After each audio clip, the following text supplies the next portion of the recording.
एक, सुनो, वृंदावन में एक भोंदू रहता था। उसका नाम कुछ और था, पर वो इतना सीधा था कि सब प्यार से उसको भोंदू ही बुलाते थे। इतना सीधा था कि उसको यदि ये बोल दिया जाए कि सूरज यहां से उगा है तो वो वहीं देखता, अच्छा यहीं से उगा होगा। इतना सीधा, बुद्धि लगाता ही नहीं था कहीं भी। और वो भोंदू गैयाओं की सेवा के लिए एक आश्रम में रहता था, गायों की सेवा करता था। और जिस आश्रम में रहता था वहां के गुरुदेव शाम को प्रवचन करते थे, तो भोंदू बैठ करके, शिष्य उनके शिष्य बैठते थे, सबसे पीछे बैठ के सुनता था। अब सब शिष्य तो केवल सुनते थे, लेकिन भोंदू को लगता था गुरुजी जो बोल रहे हैं ये बिल्कुल सत्य है, इसमें कोई झूठ नहीं है। एक दिन गुरुजी प्रवचन करते हुए बोले, यमुना के पल्ली पार भांडीर वन में ठाकुर जी गैया चराने आए। भांडीर वन का नाम सुनते भोंदू कान खड़े हो गए। बोले, भांडीर वन तो मैं जाता हूँ गैया लेके, मुझे तो कभी मिले नहीं वहां पे। अरे, मुंह में ही कमी होगी, मुंह में ही सामर्थ्य नहीं होगी उनको देखवे की, मैं ही नहीं देख पाए होंगे। वो तो आते होंगे वहां पे, मुझे ना दिखे होंगे। आज भोंदू ने पहली बार जिज्ञासा करी, गुरुदेव ठाकुर जी दिखते कैसे हैं? तो गुरुदेव भी हंस गया, अच्छा भोंदू पूछ रहा है, बैठ जाओ बताते हैं। बोले, बरहा पीड़म नटवर वपुः कर्णयो कर्णकारं सह कनक कपिसं वैजयन्तीं च मालां रन्ध्रान् वेणुधर सुधया पूरयन् गोपवृन्दै वृन्दारण्य स्वपदरमणं विशद गीत कीर्ति प्राविश कीर्ति। मोर मुकुट पहनते हैं ठाकुर जी। और बोले, दो कान हैं लेकिन कुंडल एक ही पहनते हैं। और ऐसे कुंडल नहीं पहनते हीरे के सोने के। तो बोले, ठाकुर जी ऐसे पुष्प तोड़ के कान के ऊपर लगा लेते हैं। और बोले फिर, बोले कभी ठाकुर जी इस कान में पहनते हैं, और कभी ठाकुर जी का मन भर जाता है तो यहां से निकाल के इस कान में पहन लेते हैं। दोनों कानों में एक ही कुंडल को फेर फेर के पहनते हैं। हमारे पूज्य नाना जी तो कहते हैं, वो तो और सुंदर वर्णन करते। वे क्या कहते, बोले, लाला कर्णयोः कर्णकारम, अब कान तो बहुवचन है और कुंडल एक वचन है, एक कुंडल दोनों कानन में कैसे? बोले, ठाकुर जी एक तरफ मधुमंगल चले एक तरफ श्रीदामा, तो जब मधुमंगल की तरफ ठाकुर जी कुंडल पहन ले तो श्रीदामा के, लाला महा बढ़िया ना लग रहा कुंडल, यहां पहन याकू। सो ठाकुर जी ऐसे निकाल के नहीं पहनते हैं। ठाकुर जी की चाल ऐसी मदमस्त है, निकाल करके उछालते हैं ऊपर, और यूं कान करें तो सीधो आके यहीं लगे वो पुष्प। और फिर सब ग्वाल बाल ताला बजामा, जय हो लाला जय हो लाला। फिर नेक दूर चलते हुए ठाकुर जी फिर निकालें और फिर उछालें, फिर यहां पर रखें। फिर ठाकुर जी की देखा देखी मधुमंगल श्रीदामा भी उछालें, कोई के सिर पे जावे, कोई की नाक पे जावे, कोई नीचे गिर जाए, कान में नहीं आवे। तो कर्ण यो कर्ण कारम। और कैसे दबा सह कनक कपिसम वही जयंतीम चमाला। ठाकुर जी पीली पीतांबरी, जैसे हमने ये बगलबंदी सफेद पहनी है ना, ऐसी ठाकुर जी पीली पहनते, पीली पीतांबरी। और माला कैसी पहनते हैं? बोले, हम लोग तो इतनी माला गले यहाँ छाती तक आती है, ठाकुर जी ऐसी पहनते हैं पूरी पैरों तक जाए। ये देखो पीछे खड़े हैं, इतना गहना कौन पहने हैं, पैरों तक पहनते हैं ठाकुर जी। इसके पीछे भी कारण है, क्योंकि ठाकुर जी वृंदावन में पैरों में पादुका नहीं पहनते। सोचो, उस वृंदावन में हम जूता चप्पल पहन के घूमते हैं, ठाकुर जी नंगे पांव घूमते थे। तो यशोदा मैया कहती, लाला पादुका क्यों ना पहने? बोले, मैया मेरी बछिया बछड़ा भी तो नंगे पाम घूमे, तो मैं क्यों पादुका पहनूं, इनको भी पहना दे तो मैं पहन लूंगा। मैया बोली, लाला तू भी बड़ो भोरो है, गैया थोड़ी पादुका पहने। बोले, मैया तो मैं भी ना पहनूंगा। तो यशोदा मैया क्या करती है, बड़ी बड़ी माला पहनाती है लाला को। क्यों? बोले, लाला सीधो तो चले ना है, ठोकर मार तो चलेगो, तो पुष्प टूट टूट के आगे गिरेंगे, तो लाला पाम रखेगो, तो लाला के चरणन में कोमलता आ जाएगी, लाल जी के चरण के नीचे पुष्प आ जाएंगे। तो वही जयंतीम चमाला। और बोले, रंध्रान वेणु अधर सुधया, अपने अधर की तकिया पर उस बांस को लिटा करके ठाकुर जी अपनी कोमल उंगलियों से उसके चरण दबाते। नाक का मोती मानो उसके लिए छत्र का काम करता है। आंखों की पलकें वंशी बजाते समय जब खुलती हैं बंद होती हैं, तो मानो दो दो दो दो सेवक अपने हाथ में पंखा लेकर के उस बांस की सेवा कर रहे हैं। क्यों? अरे भैया, या बांस ने गर्मी सही, सर्दी सही, वर्षा सही खड़ी रही, बंसी बनाने वाले ने याकू बीच में ते आके काट दियो, वाकू भी सहो, छील दियो तब भी सहो, सरिया ते या में छेद कर दिए तब भी सहे, इतने सहवे वारे की तो मैं सेवा ही करूंगा अपने होठ पे बैठा करके। रंध्रान वेणो अधर सुधया पूरयन गोप वृंदई वृंदारण्यम स्वपदरमणम प्राविशद गीत कीर्ति। और ठाकुर जी क्या करते हैं, बीच बीच में बंशी बजाते समय नेत्र खोलते हैं, और जैसे यहां से मधुमंगल बुलावे लाला, तो ठाकुर जी ऐसे नहीं देखते, ऐसे देखते हैं कटाक्ष नेत्रों से। यहां बुलावे तो ऐसे देखते हैं, और वही नेत्र कटाक्ष ऐसे हैं कि जो देख ले वहीं घायल है जाए, ऐसे ठाकुर जी के नेत्र। ऐसे रूप को देखने के लिए गोपियां सब अटारियों पर खड़ी हैं, खिड़कियों पर बैठी हैं, ठाकुर जी के रूप को। गोपियां श्रीमद् भागवत के वेणु गीत में कहती हैं, क्षणवताम फलमिदम न परम विदाम। इन आंखों से यदि आपने अपने संपूर्ण 100 वर्ष की आयु में श्री कृष्ण को नहीं देखा तो आपने कुछ नहीं देखा। इतने सुंदर हैं श्याम सुंदर। अब ये भोंदू सुन रहा था पीछे बैठा बैठा, उसके तो नेत्र बंद हो गए। मन में सोच लिया कल तो भंडीर वन गैया चरावे जाऊंगो, देख के ही आऊंगो कहाँ है ये कन्हैया। गुरुजी कह रहे हैं तो निश्चित है भंडीर वन में आते हैं ठाकुर जी। भोंदू अपनी गैया लेकर के भंडीर वन पहुंच गया। गैया चर रही थी, अब भोंदू ढूंढ रहा है, कभी वृक्ष के नीचे जाके देखे, कभी कहीं देखे, कभी ढूंढे कहीं से चंदन की सुगंधी आ जाए। गुरुजी बता रहे थे उनमें से चंदन की सुगंधी आती है तो पृथ्वी पर नासिका रख करके कहीं पैर के निशान दिख जाते तो उनको सूंघ, ताकि इसमें चंदन की सुगंधी हो, क्या पता कन्हैया यहीं कहीं हो। इतने भाव से, इतने प्रेम से और इतने भोलेपन से ढूंढने लगा ठाकुर जी को, और ठाकुर जी नहीं मिलते ना तो अपने आप को ही कोसता, मोह में योग्यता ना होगी यही मारे ना मिल रहे, ठाकुर जी तो यही है। गुरु जी की बात गलत नहीं है, ठाकुर जी तो यही है। उसके सहज भाव पर, उसके उस सरल भोंदू पने पर ठाकुर जी रीझ गए। और इतने में ही भोंदू हताश निराश उदास बैठा था, खुद को कोस रहा था, मुंह में योग्यता ना है, मुंह ठाकुर जी मिलना है रहे। इतने में ही देखा सामने से असंख्य गायों का झुंड आ रहा है, और भोंदू ने जैसे उन गायों को देखा, ऐसी गाय कभी देखी नहीं, अलग गाय, सींग चमक रहे हैं, सींगों के ऊपर के भाग में सोने चांदी मढ़े हुए हैं, ऐसी ऐसी सुंदर सुंदर तंदुरुस्त गैया। और जैसी उन गायों ने बीच से मार्ग छोड़ा, तभी देख रहा है भोंदू पीतांबरी पहनी है, गले में वैजंती माला धारण की है, सिर पर पाग पहनी है, एक कान में कुंडल है, मंद मंद मुस्कुरा करके दतुइयां दिखा रहे हैं, कटाक्ष नेत्रों से कभी इधर देख रहे हैं कभी उधर देख रहे हैं, अपनी वेणु को कमर में कस करके गैयाओं के गले में गलवैया डाल करके श्याम सुंदर भोंदू की तरफ चलते भय आ रहे हैं।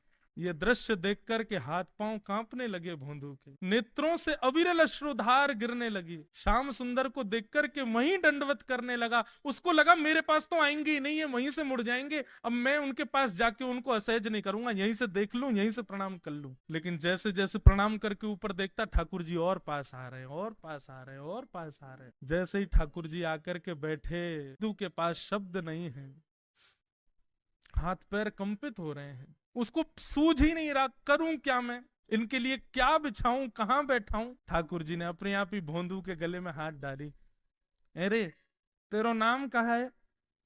जैसे ही ठाकुर जी ने नाम पूछा, भोंदू अपना ही नाम भूल गया, बोले मुझे याद ही नहीं मेरा नाम क्या है, पर प्रेम से सब लोग मुझे भोंदू बुलाते हैं।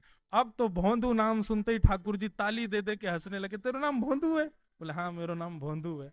और ठाकुर जी आपको अच्छा लगा? बोले हाँ बहुत अच्छा लगा। आपको नाम कहा है? ठाकुर जी बोले तुम वो ना जाने? बोले जानू तो ना हूं, लेकिन गुरु जी ने जैसा रूप बताया वैसा ही है आपको, तो आप कहीं नंदनंदन तो नहीं हो? ठाकुर जी बोले हाँ मैं नंदनंदन नहीं हूँ, यशोदा जी को लाला, नंद जी को लाला। भोंदू बोलो जय हो भगवान, आज आपके दर्शन है गए। गुरु जी और सब बालकन को तो आप शायद रोज ही मिलते होंगे, लेकिन मैं ही अभागो, मुंह को आप आज ही मिले हो। ठाकुर जी बोले अब चल बात मत बनावे, जल्दी कछु खवा, मुंह को भूख लग रही है। भोंदू एक कपड़े में रोटी बांध के उसमें मिर्च और गुड़ रख करके लेके गया। 2 रोटी थी, भोंदू ने जैसे ही खोली, एक रोटी ठाकुर जी के सामने धर दी, एक अपने पास रख ली, बोले मैं भी तो खाऊंगा। ठाकुर जी ने बढ़िया रोटी ऐसे घुमाई और प्रेम से गुड़ खामे और रोटी पान लगे प्रेम से, और ठाकुर जी तो चप चप करके नेक देर में पा गए। भोंदू तो भूल ही गए मुंह खानो भी, वो ठाकुर जी को ही देख रहा है। ठाकुर जी बोले और जोर की भूख लगी है, ला अपनी रोटी दे दे। भोंदू बोलो मुंह को भी भूख लगी है। बोले अच्छा चल आधी आधी खा ले, या मैं ते आधी तू खा ले आधी मैं खा लूं, दोनों खा लिए। कल ते नेक्स्ट से ज्यादा सी रोटी ले आइयो, भूख ज्यादा लगे, और सुन यही समय आइयो, मिलूंगा कल भी तोते। ठाकुर जी अपने मार्ग पर चले गए। भोंदू इतना प्रसन्न है, बोले आज मुझको ठाकुर जी मिल गए। लौट करके आया, गायों को यथावत बांध दिया, हाथ पांव धो के गैयाओं की सानी करी। गुरुदेव के प्रवचन का समय हो गया, भोंदू पीछे जाके बैठ गया। नेत्रों से बस आंसू ही आंसू निकलते जा रहे हैं। अपने गुरुदेव को प्रणाम करे, इनकी कृपा से ठाकुर जी मिले। उसने किसी को नहीं बताया, उसको लगा सबको ही मिलते हैं भगवान, मुझे ही मिले हैं बहुत दिन बाद। दूसरे दिन भोंदू खूब सारी सामग्री रसोई घर में इकट्ठा करके जाने लगा। किसी ने जाके गुरुदेव से कह दिया कि भोंदू बहुत सारी सामग्री ले जा रहा है। गुरुदेव ने जाके कही, भोंदू इतनी सामग्री ले जा रहा हो भैया, वो भंडारो करेगो का? नहीं गुरुजी, भंडारो तो नहीं करूंगा, वो नंद नंदन नाम है, वो यशोदा नंदन मदन मोहन, वो अपनी गैया चरा के आए, कल भी आए, मेरी रोटी खा गए, मैं भूखो ही रहेगा कल। या हमारे ज्यादा सी ले जा रहा हूँ, बेचारे बहुत भूखे आए कल, कि उनको पेट भर जाएगा, मैं भी पा लूंगा। या हमारे गुरुजी आज ज्यादा सामग्री ले जा रहा हूँ। गुरुदेव ने मन में सोचा, ये बात कोई और कहे तो अविश्वास किया जा सकता है, लेकिन भोंदू झूठ नहीं बोलता। भोंदू कभी झूठ नहीं बोलता, भोंदू की बात पर विश्वास करना ही पड़ेगा। गुरुदेव बोले, सुन सुन इधर बैठ, ठाकुर जी आए थे। बोले हाँ।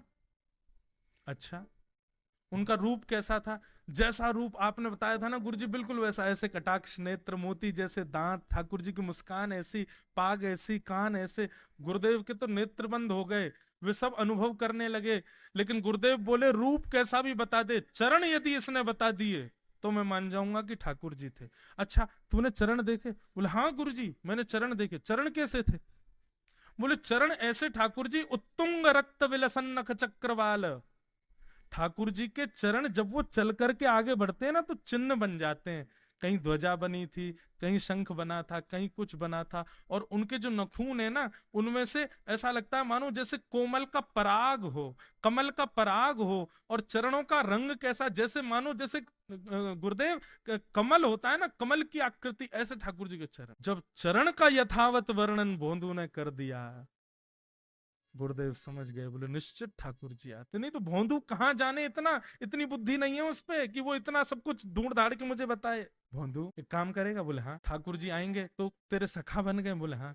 तो उनको लेकर के आश्रम आ जा, यहाँ पे आ जा। भोंदू बोला कि इतने योग्य बालक हैं, लेकिन ठाकुर जी ने किसी से नहीं कही, मुझसे कही है। अगर मैंने ये काम नहीं किया तो मेरा जीवन व्यर्थ है। भोंदू को लगा ठाकुर जी सबसे ही मिलते हैं, गुरुजी किसी से भी कह के बुलवा लेते, मुझको काम दिया। भोंदू ने तो उसको अपने हृदय में ले लिया, अब ये काम मुझे करना है। बोले गुरुजी मैं वचन दे के जा रहा हूं, ठाकुर जी को मैं लेके आऊंगा। जा बेटा। भोंदू वन में चला गया। अब तो उसको मिलने की भी एक्साइटमेंट नहीं है, और कोई उसके मन में भाव ही नहीं है। उसको ये है बस ठाकुर जी को मैं ले जाऊं। जा करके बैठा। ठाकुर जी अपनी गैया चराते भये, बढ़िया सुंदर एक डंडा पर हाथ टांगे भये ठाकुर जी आए।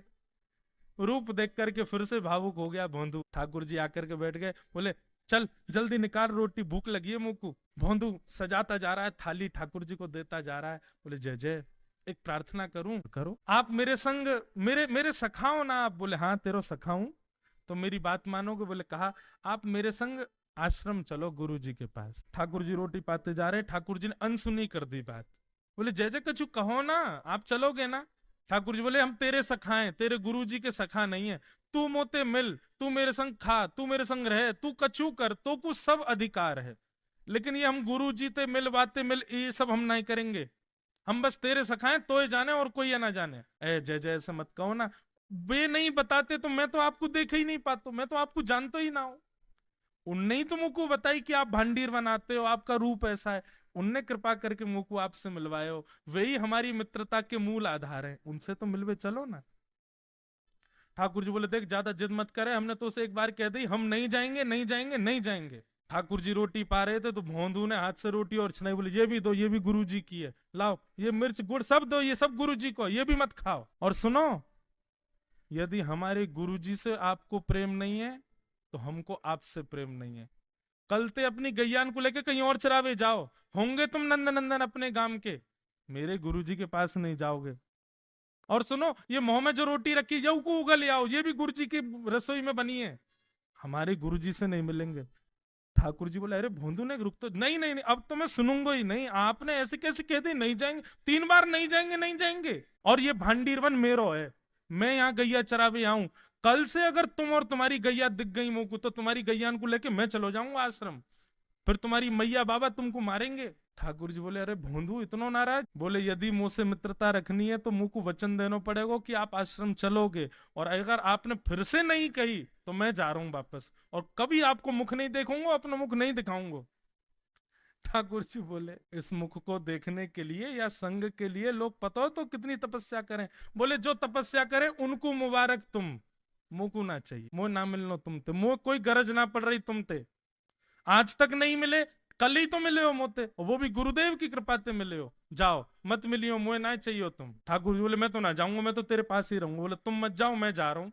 भोंदू ने अपनी सब सामान उठाए, गैया वैया उठाई, हाँकता हुआ गैयाओं को लेके जाने लगा वापस। ठाकुर जी के नेत्र सजल हो गए। भोंदू, ठाकुर जी पुकार रहे हैं भोंदू को, मानो जैसे त्रिलोकी लेके जा रहा है वो ठाकुर जी की, जैसे मानो पूरा ऐश्वर्य ठाकुर जी का ले जा रहा हो।